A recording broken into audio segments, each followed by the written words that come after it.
Good evening, everybody. I'm excited to be here. You know, I'm particularly excited about, I walked out here tonight and I looked at Susan and I said, how many people do you have here? She said, we have 800 people. I said, how long did it take you to fill this room? She said, we sold out in 1 minute and 27 seconds. I said, Susan, how did you do that? She goes, well, Kyle, I just told everybody who the speaker was. And I'm smiling, and she goes, yeah, once they found out Paul Butler was coming back, it was game on. Thanks, Paul. So I'm going around today and I'm meeting everybody, and I gotta tell you, this is my first time in California. And you guys have one amazing culture out here. Everybody that I talk to, I'd say, oh, where are you from? Oh, I'm from California, but I'm leaving. We're leaving. I'm from California, but we're moving to Texas. 98% of you love your state so much that you can't wait to get the hell out of here. So that's fascinating. So I'm in Texas a couple of months ago, and I'm giving the speaking engagement with Mark Geist, Oz, one of the Benghazi survivors. And we're talking about upcoming events. And he said, well, what do you have coming up? I said, I'm speaking at the C.O.P.S Gala. He said, where's that one? I said, that's in California. He goes, oh, brother. California, how you gonna do that? I said, you just gotta understand the people. You've got to understand the culture. He said, well, what do you mean by that? I said, well, take San Francisco, for example, right? Like, I'm coming up here, and I know that if I so chose, if I was in San Francisco, I could shoot up some heroin, poop on the street, and that's fine, but if I try and clean it up with a plastic bag, that is a felony. I said, you know, I gotta keep in mind that I can walk around Sacramento smoking weed, and that's cool, but if I pull out some plastic straws, I'm doing 7 to 10. And you know, all across the country, everybody's fighting over this red flag legislation stuff, right? And in some states, like Connecticut, where we're from, you have people that'll call up the cops because they don't like somebody, and they're like, that person's a bad person, they have all these guns, and police go in and everything. Here, you guys call, if you hate your neighbor, you call in and say, you know they flushed the toilet 4 times in a row, and a SWAT team goes out. You guys have a real special state out here.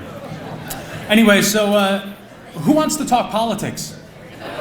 Nobody in America wants to talk politics right now, and as soon as I said that word, I saw the look come over almost everybody in this room. And I think that says a lot about where we are in society right now, right? Like, we are so crazy divided. And it really hit home for me when I watched a bunch of you watching the 49ers game. I actually almost saw a bunch of fist fights out there in the lobby today. Football is a sort of a microcosm of where we are in America right now, right? You have, a few years ago, everybody was watching football. It was a great American pastime. And then we had all the, you know, the kneeling and the national anthem and all this, and you have all these people all across America who've stopped watching football. And you have people who've stopped going to Starbucks, and you have people who've stopped going to Ben and Jerry's. And when we take a step back from it and we walk back the emotion a little bit, we have to sort of ask ourselves, what happened? Like, how did we get to this point in society where we are so crazy divided? You know, I think it's sort of ironic for me because our companies make a lot of money through social media, right? But I also think that social media has become this horrible place that empowers people to be these keyboard warriors and say horrible things to each other that they would never have the spine to say to each other in real life. And that is directly impacting law enforcement right now. That is directly having a play on what's happening with this divide in society. And it was about 2 years ago that Mark Zuckerberg said, I'm going to sort of reface Facebook because everybody's starting to hate each other. He recognized that. Great. So he said, what I'm going to do is I'm going to serve up more of your friends and family and less of all of the businesses. Now that sounds great in theory, but let me walk you through sort of how that played out. So you went and you decided to like or follow certain pages on Facebook, right? You said, I'm going to like Fox News, CNN, ABC, Giants, 49ers, Cosmopolitan, Law Enforcement Today, whatever. You made that decision. And now Facebook turned around and said, well, we're going to show you less of all of the things that you want to see and more of the stuff that you don't want to see. So for example, you had Joey, who's in the cubicle next to you. Now, Joey seems like a decent guy, but Joey sends you a friend request on Facebook. What are you going to do? You're not going to accept Joey? You sit next to the guy every day. And then within about a week, now that Joey stuff is being forced into your newsfeed, you realize that Joey is like a vegan who loves the New York Yankees and is a huge Bernie Sanders supporter or whatever, and you're the complete opposite, and now this stuff is being shoved down your throat. And now all of a sudden, the dude who was okay, you hate him with a passion. Hate him. How many of you in here, show of hands, hate somebody in your family because of what they've posted on Facebook? I see like half of the hands up and half of you are lying. Okay, cool. But again, football is sort of that microcosm of what's happening in America right now. The empty bleachers are sort of indicative of our empty souls to a certain degree. I have a really good friend of mine, Eli Crane. So you might have seen him on the show Shark Tank. He's a former Navy SEAL sniper. He's the CEO of a company called Bottle Breacher. They turn 50 cal bullets into bottle openers.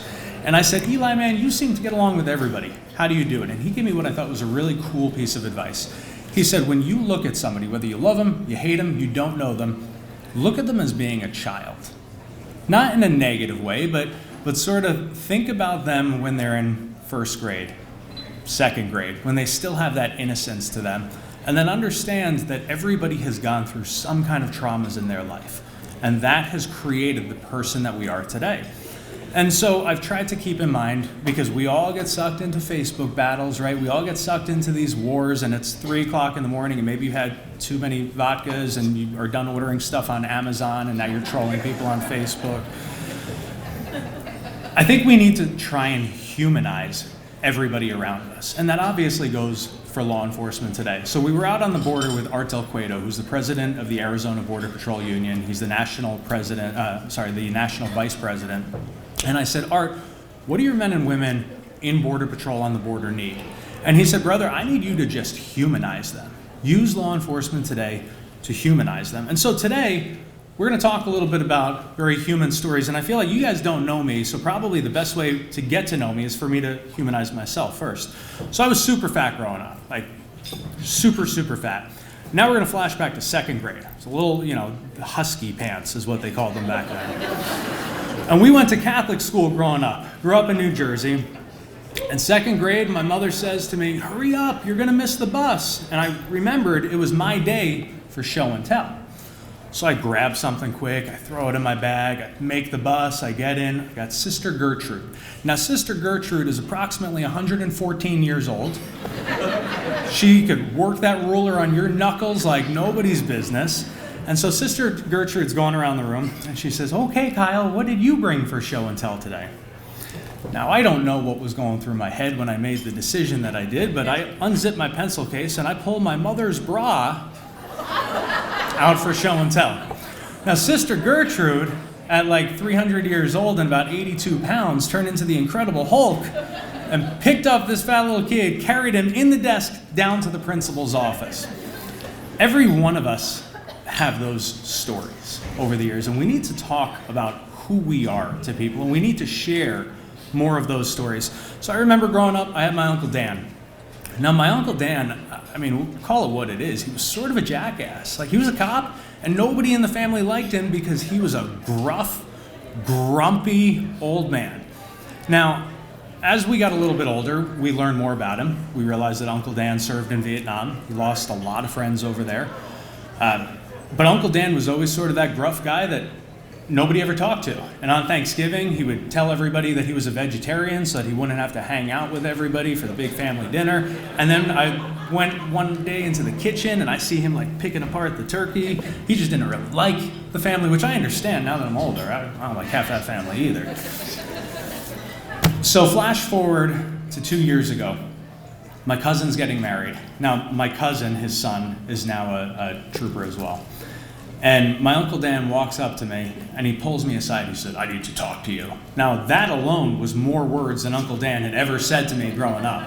But when your Uncle Dan, who's this big, gruff cop, says, I want to talk to you, I figured I'd probably done something highly illegal without realizing it. So he pulls me aside, and he says, I've been watching everything that you guys have been doing through law enforcement today. So now we're up to like 10 times more than he's ever said to me. I said, am I in trouble? He goes, I just want to tell you how proud of you I am.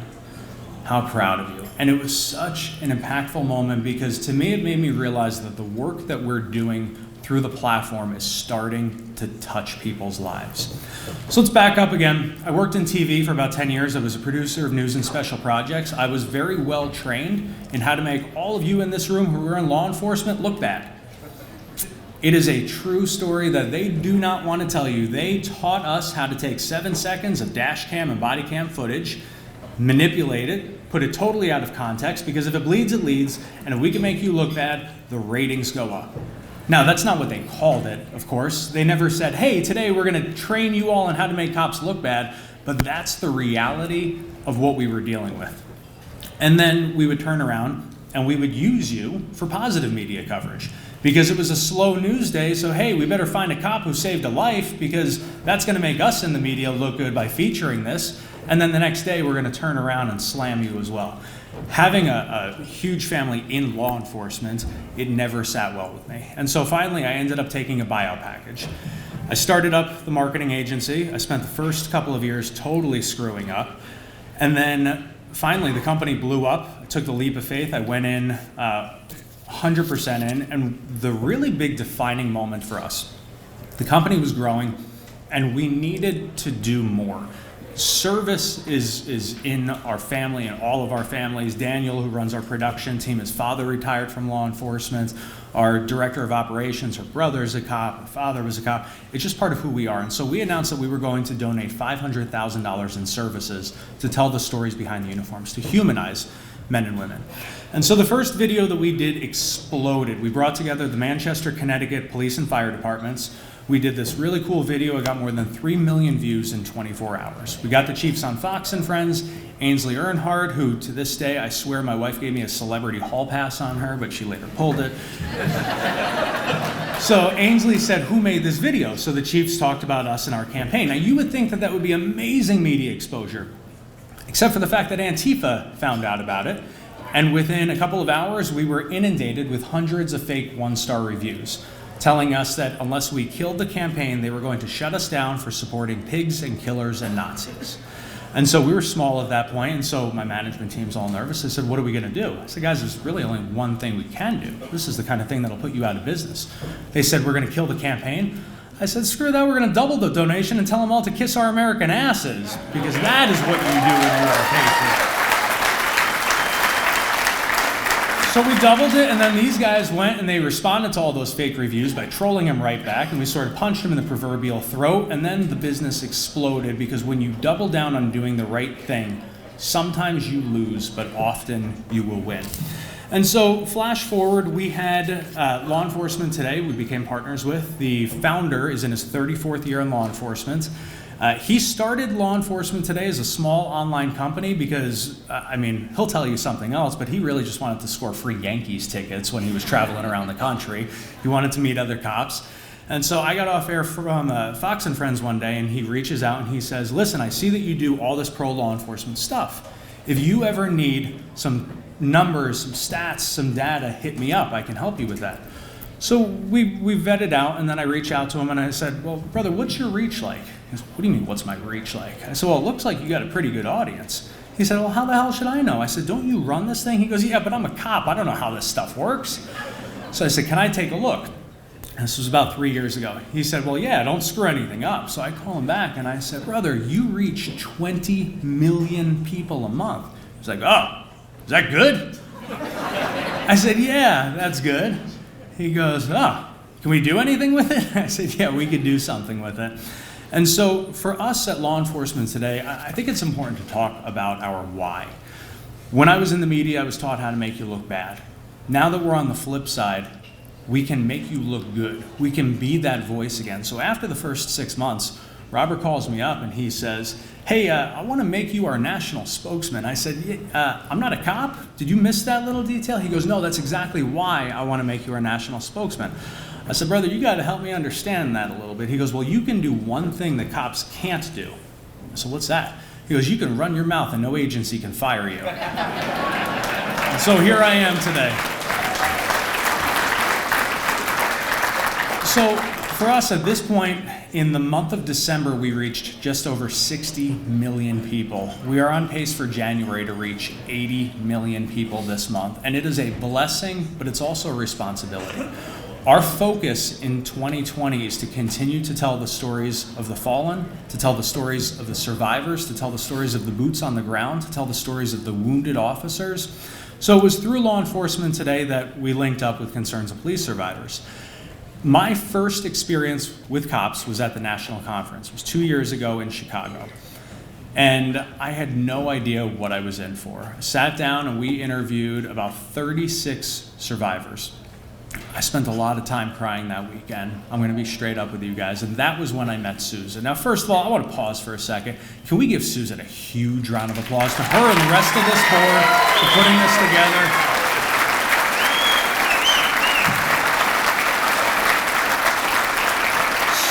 So Susan and I sat down. She was a little bit nervous, and I said, here's what we're going to do. You and I are just going to have a conversation. I'm just going to get to know you. I want to hear your story. I want to hear about your officer.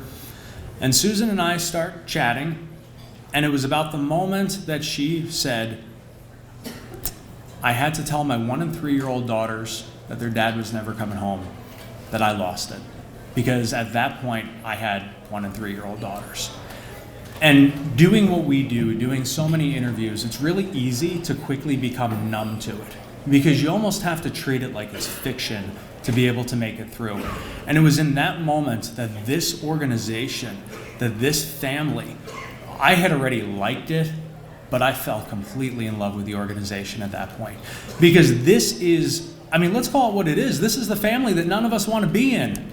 This is the family that none of us want to be a part of. But this is the family that every single person in this room so desperately needs. It is an island of misfits. It is a group of people from so many different backgrounds who have so many different issues who are the most amazing people I have ever met in my entire life because every single one of you is still that child within. And we're all dealing with our stuff, right? We're all dealing with loss and with pain and with hurt. But what I have seen time and time again is how you check your own pain and you check your own hurt to lift each other up. And that doesn't happen anywhere else. That is something so unique to this family. Through Concerns of Police Survivors, I've had the pleasure of meeting so many other people. We were at National Conference last year.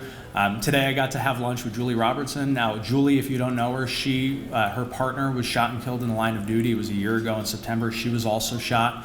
She's a survivor in 2 different ways, right? She lost her partner, and she also survived an attempt on her life.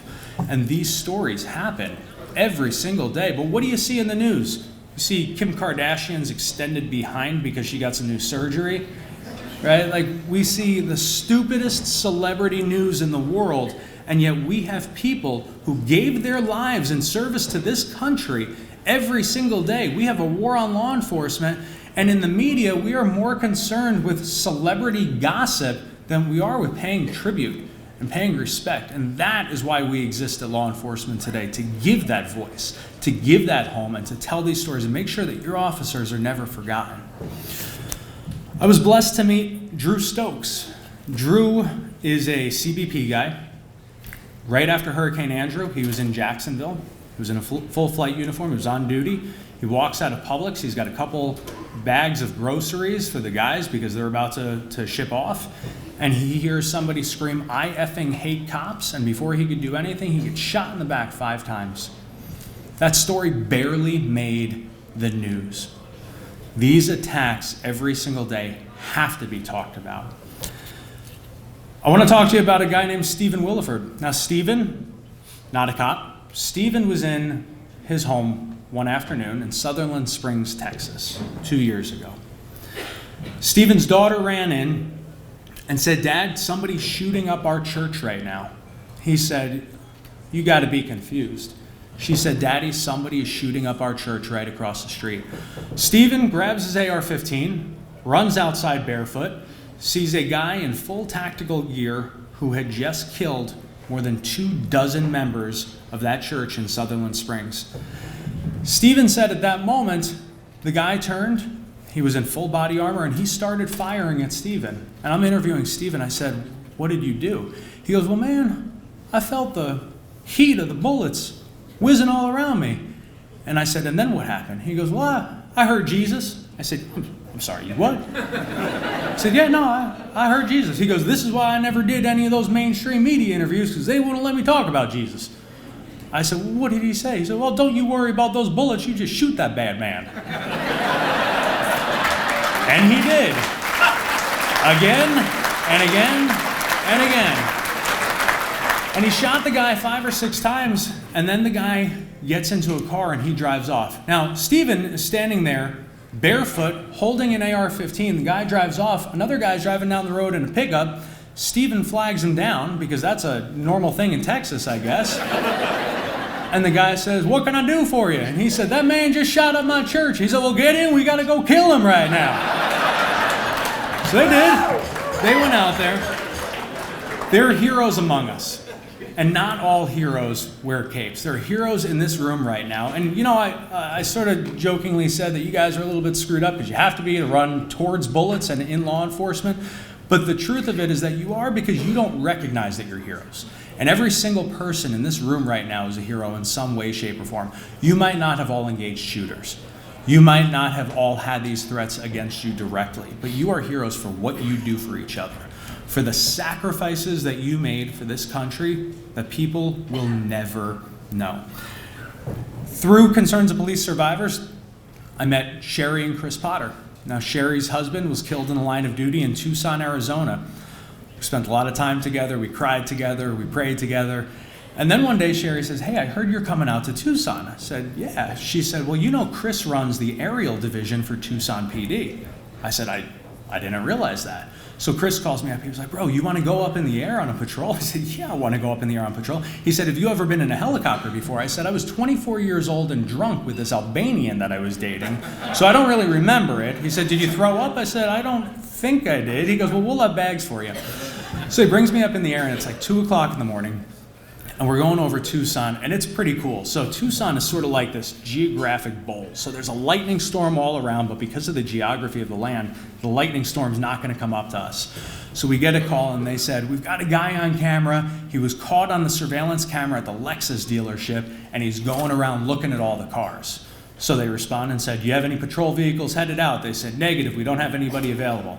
So he goes, Kyle, we're going. I said, let's do this. So we soar over there, and I feel like I'm in an action movie, and we're looking around, and he said, Kyle, I see him. I said, where is he? He said, he's out on the left. I said, what are we going to do? He goes, I'm going to light him up. I said, we're going to shoot him? He goes, no, like, we have a really big light. So that was a little bit disappointing, but he puts this big light on him. And the guy looks up and he shakes his head and he just keeps going. And he's walking around and still looking at the vehicle. So a few minutes later, they get like 7 cruisers out there. They start yelling at him, walk towards us. And so, what do you think you're doing? He said, I'm car shopping. I said, you're what? He said, yeah, I'm car shopping. You guys ever try and look at cars in the middle of the day? Those used car guys suck. And so none of the cops know what to say at this point. They're just looking at him. He goes, did I break the law? They said, when the helicopter came, why didn't you run? He goes, I wasn't doing anything wrong.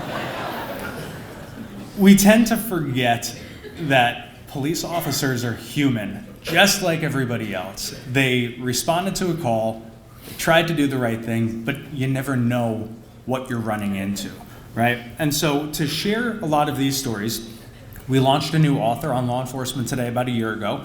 We call him Sergeant America. Now, the whole point of Sergeant America is that, show of hands, how many are active law enforcement right now? Right, like you guys don't actually get this First Amendment thing. You're not allowed to talk and to share stories. We can share those stories for you.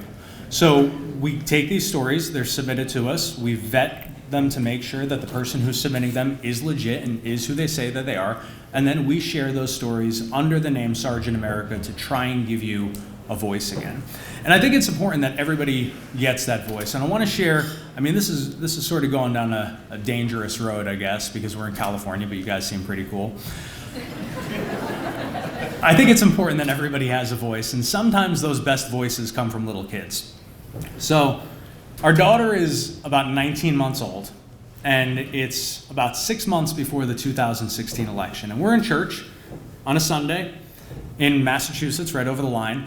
And the deacon is giving this big homily. He says, I think he's talking about like homelessness or whatever. Ladies and gentlemen, brothers and sisters, "What are we gonna do?" And he pauses for effect, and the church is silent, and our 1.5-year-old screams out at the top of her lungs, "Make America great again!"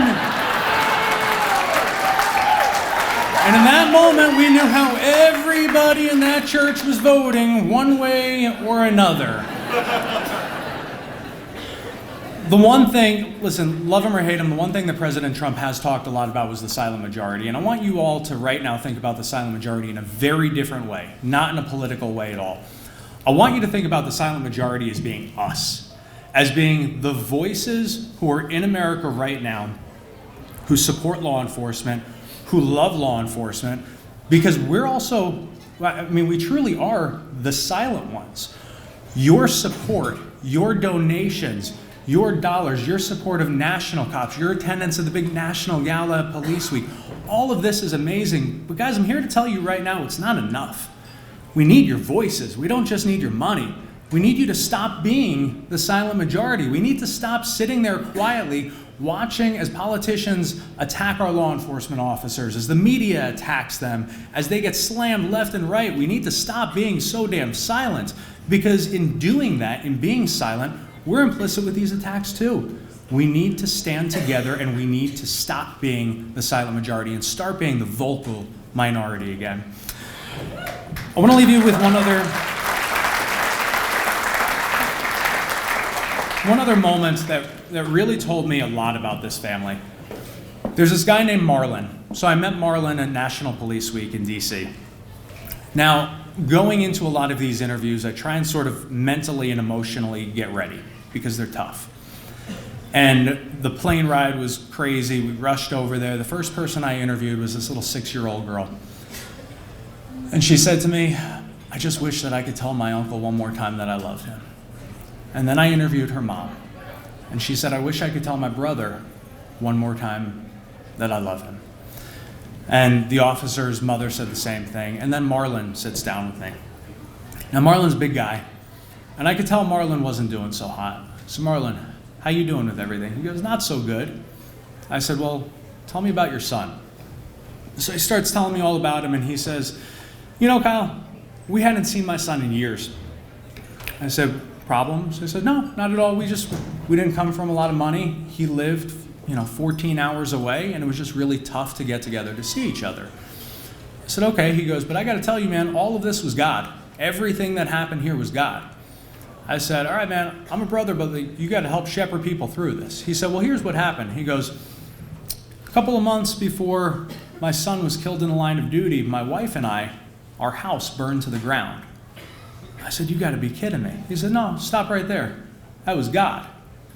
"Okay, you got to help me here, man. Keep going." He goes, "Well, the insurance hadn't kicked in, and we didn't really have a lot of money, so we were in this temporary housing." He goes, "And it wasn't the greatest, but we had each other." He goes, "And then I got bit by a brown recluse spider." I was like, "What?" He goes, "Yeah, no, that was God." "Okay, yeah, you keep going with this, man, because I'm fascinated." But he goes, "You ever see one of those spider bites before?" I said, "No." He goes, "It's basically like a flesh-eating bacteria that could kill you." And he's real casual about this. I said, "Oh, okay." He goes, "Yeah, no, it was God, though." I said, "Bro, help me understand how this was the hand of God." He goes, "Kyle, there was one hospital that was able to take care of me. You know where that hospital was?" I said, "Where?" He goes, "It was right near where my son lived. 2 days before my son was killed in the line of duty, we got to spend the entire day with him for the first time in years." So that was God. He said, "Yeah, brother, that was God." These are the moments that happen every single day. Stephen Williford, the guy that ended that shooter in Sutherland Springs, he said he wouldn't talk to the mainstream media because nobody would let him share that story. Now, I'm not suggesting every man and woman in this room right now is a person of faith, and that's okay. But I will tell you that it's okay to talk about that again. And Stephen, when I sat down with him and did his interview, and I said, "Well, talk to me, share with me the story that you didn't get to share with anybody else."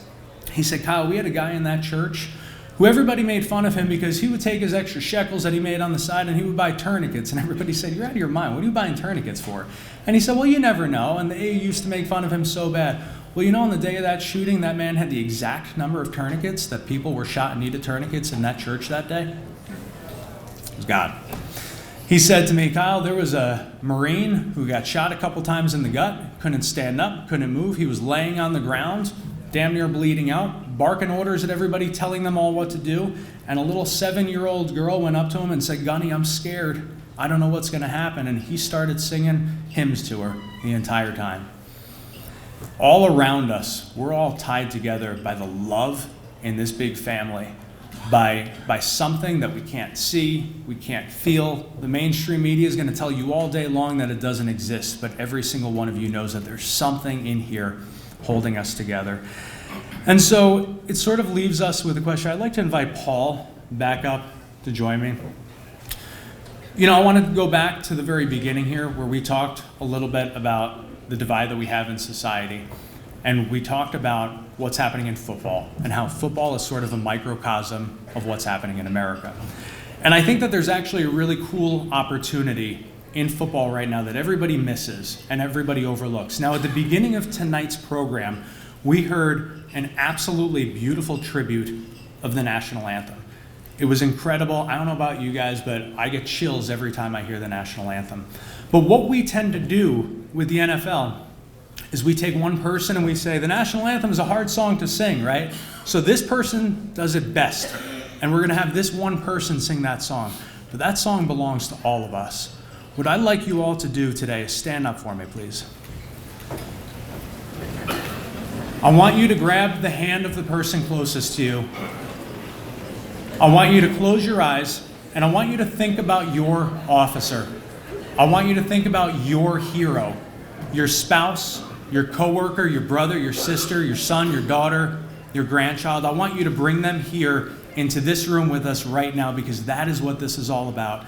And I don't want you guys to be ashamed. I want everybody right now to sing together with us the national anthem. And at the end of that, I'd like just a moment of silence in honor of all of those.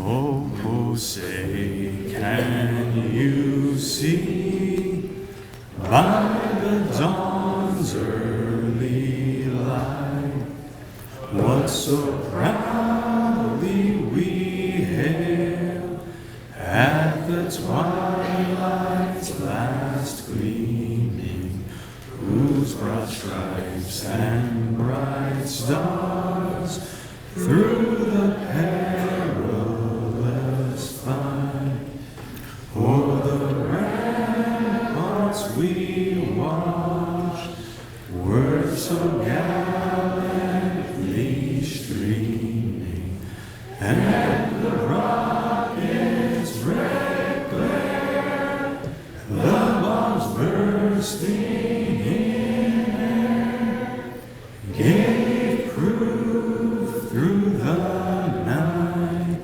that our flag was still there. Oh, say, does that star-spangled banner yet wave o'er the land of the free and the home of the brave?